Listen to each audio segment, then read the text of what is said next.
আমি প্রতিদিন কোরআনের কিছু আয়াত ও সূরা পড়ে বলি, হে আল্লাহ, আমি তোমার পাক কালাম থেকে যা কিছু পড়েছি তার ভুল ত্রুটিগুলো মাফ করে দিও, এবং তুমি যে সওয়াবটুকু দিয়েছ সেই সওয়াবটুকু নবী সাল্লাল্লাহু আলাইহি ওয়াসাল্লামের রওজা মোবারক, তোমার প্রিয় বান্দাবান্দি মুসলমান নর নারী মুমিন মুমিনা, আমার আত্মীয় স্বজন এবং আমার মা বাবার রুহের উপর পৌঁছে দিও। পরে আরও আরবি দোয়া পড়ি, এভাবে আমি বক্সাইয়া দেই। এটা কি ঠিক হচ্ছে না হচ্ছে না? এত বক্সানের এরকম তরিকা কোরআন হাদিসে নাই। কোরআন হাদিসে আছে রাসূলুল্লাহ সাল্লাল্লাহু আলাইহি ওয়াসাল্লাম আমল করেছেন, আমি আমল করব, আমল করে বক্সাইয়া দিতে হবে। এই বক্সারের কথা আমি কোনো জায়গায় পাইলাম না। খতমুল কোরআনের দোয়া আছে, কোরআন খতম হয়ে গেলে হুজুর একটু বক্সাইয়া দেন। আপনি নিজেই খতমুল কোরআনের দোয়া পড়বেন, কারণ খতমুল কোরআন হওয়ার পরে আল্লাহ তাআলা দোয়া কবুল করেন। আপনি খতম করলেন বাড়িতে, এখানে আসলেন দোয়ার জন্য, তো পথে তো ঠান্ডা হয়ে গেল, সঙ্গে সঙ্গে গরম গরম দোয়া করা দরকার ছিল ওই অনুষ্ঠানেই। আপনি নিজে দোয়া করবেন। এবং খতম কোরআনের শেষে দেখবেন কোনো কোনো কিতাবের দোয়াগুলো লিখে দেওয়া আছে, হাদিসের দোয়া, সুন্দর দোয়া, এবং সেখানে আপনি বক্সাইয়ে দেওয়ার কি? রাসূলুল্লাহ সাল্লাল্লাহু আলাইহি ওয়াসাল্লামকে আমাদের সওয়াব বক্সাইয়ে দিতে হবে, এটা কোথায় পাওয়া গেছে? ওনার ব্যাপারে কি করতে হবে এটা আল্লাহ তাআলা বলবেন না আমরা আবিষ্কার করব?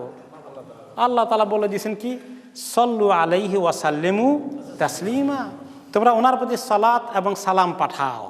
আল্লাহুম্মা সাল্লি আলা মুহাম্মাদ ওয়া আলা আলি মুহাম্মাদ, আল্লাহুম্মা সাল্লি ওয়া সাল্লিম ওয়া বারিক আলাইহি, এই দরুদ শরীফ পাঠানো, এই ডিউটি আল্লাহ তাআলা দিয়েছেন। আর উনি বলেছেন যে কোনো দোয়া শুরুতে যদি আমার উপর দরুদ শরীফ পাঠানো হয়, শেষে দিয়ে আবার আমার প্রতি সালাত এবং সালাম পাঠানো হয়, এই দোয়াকে আল্লাহ তাআলা কবুল করে ফেলেন।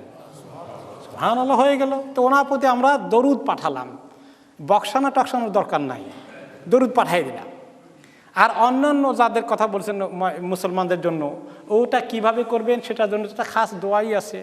আল্লাহুম্মা গফির লিহাইয়িনা ওয়া মাইয়িতিনা ওয়া শাহিদিনা ওয়া গায়িবিনা ওয়া সগীরিনা ওয়া কাবীরিনা ওয়া যাকারিনা ওয়া উনসানা, আল্লাহুম্মা মান আহইয়াইতাহু মিন্না ফাআহইহি আলাল ইসলাম ওয়া মান তাওয়াফাইতাহু মিন্না ফাতাওয়াফাহু আলাল ঈমান।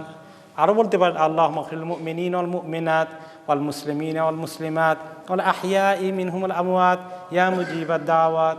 এই সাধারণ দোয়াগুলা সকল মুমিন মুসলমানদের জন্য, আল্লাহ আমি দোয়া করতেছি তাদেরকে মাফ করে দিন, এই কথা আপনি বলতে পারেন। একটা সুন্দর হাদিসের দোয়া।